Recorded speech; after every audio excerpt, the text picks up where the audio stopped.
दूसरा, मैं एक बड़ी ज़बरदस्त चीज़ जो है वो डिस्कस करने वाला हूँ जी बताइए साहब के साथ। ये जो बॉलीवुड का इनका सफ़र शुरू हुआ, और बॉलीवुड में वो कोई भी जाता था पहले, अगर मोहम्मद अली साहब फिल्म करने गए हैं क्लर्क, तो जब फिल्म पर्दे पर रिलीज़ हुई है तो उनका काम ही नहीं होता था।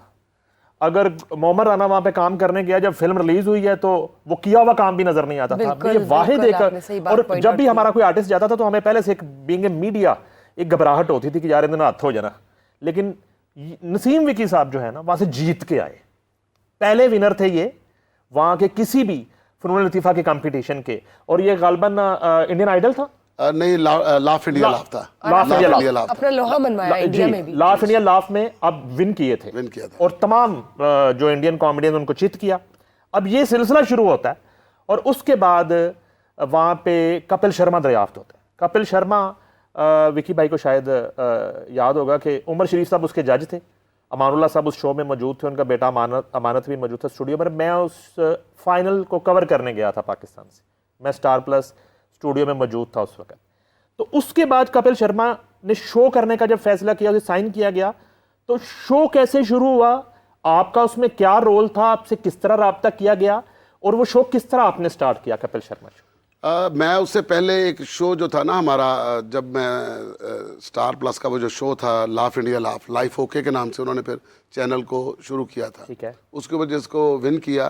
फिर उसके बाद मेरी जो थी उनके साथ एग्रीमेंट हो गया था स्टार प्लस के साथ। वो इनाम कितना था जो आप? 10 लाख का था उस वक्त का। ये किस सन की बात है? ये तकरीबन है 2009 की। 10 लाख इंडियन?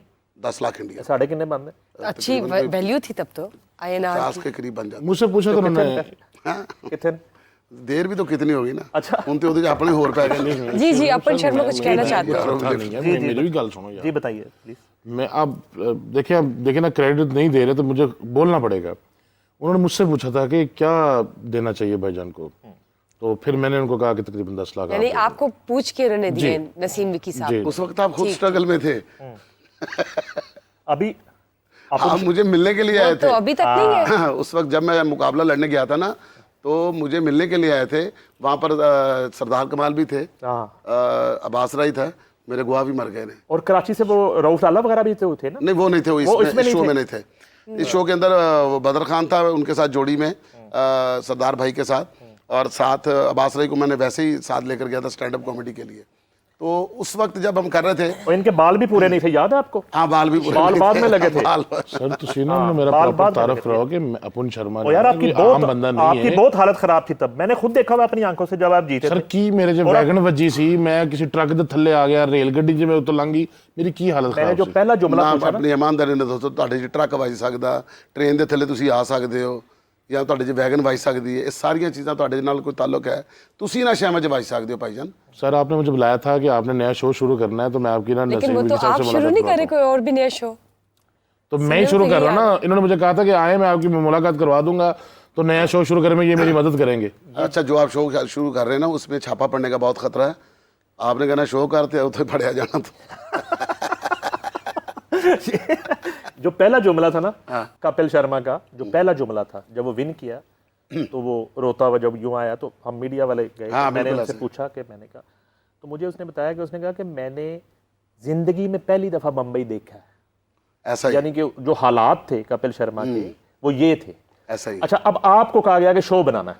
उससे पहले जब हम बॉम्बे पैराडाइज एक बिल्डिंग थी जहाँ पर हम लोग रह रहे थे, तो वहाँ पर कपल आते हैं, तो आके मुझे नीचे से एक बंदा कहता है, जी कपिल शर्मा आपको मिलने के लिए आया है। तो उस वक्त वो अपना जो कर रहे थे, वो अपना नौटंकी कर रहे थे दूसरे चैनल पे। तो मैंने उनको ऊपर बुलाया, तो मेरे पास आया, तो आके कहता, भाजी थोड़े दर्शन करना आया, तो वेखना से आया। और उस वक्त आप तो छाए हुए थे वहाँ पे, उस वक्त हम चल रहा था चैलेंज। लेकिन उसमें मतलब उसका ये बात बड़ी है कि वो बड़ा बात कपिल शर्मा, और उसको मतलब रिस्पेक्ट के लिए आया ना जी, मिलने के लिए। वरना उसको क्या ज़रूरत थी कि हमें देखने के लिए आता, हमें मिलने के लिए आता, मिलने के लिए आया। फिर उसके बाद कह रहे जी मैं आपको देखने के लिए आया हूँ। फिर उसके बाद मुझे कहते जी कल का या परसों का प्रोग्राम बनाया, हम खाना खाते हैं कई बार। तो मैंने कहा ठीक है, ज़रूर खाएंगे इंशाल्लाह। तो मैं आपका बड़ा फ़ैन हूँ, आपके सारे ड्रामे देखे हैं। तो देखो, देखा तो उन्होंने कॉमेडी को, मतलब पाकिस्तान की हो ना, जो अपना थिएटर की होती थी, तो उसी को देख के उन्होंने भी इंस्पिरेशन लिए, तो काम शुरू किया था। तो मुझे कहते मैं बड़ा फ़ैन हूँ, तो मैंने कहा ठीक है, खाना खाएंगे। उसके बाद मैं जीत के वापस आ गया। फिर मुझे कॉल की गई कलर टीवी से अच्छा, वहाँ पर मेरा दोस्त है सैफ, जो एंडामल कंपनी में डायरेक्टर थे। उन्होंने, जिनके अंडर बहुत सारे शोज आते हैं, जैसे बिग बॉस है, खतरों के खिलाड़ी है। सैफ तो इस शो में पंकज के साथ भी था, ये वो सैफ है? ये वही सैफ है। अब मैं मिला उनसे जी। बिल्कुल। तो उसने मुझे कॉल की, मुझे बहुत बार बुलाया गया, मैं नहीं जा रहा था। जुबैर कराची वाला, अपना एयरवाई वाला जुबैर शकूर, ओके। उन्होंने मुझे फोर्स किया कि भाई आपको जाना ही जाना है। वो फिर माँ बन जाता है मेरी। भाई अब बोला ना जाना है तो जाना है, खत्म। सैफ को आपने नाराज नहीं करना।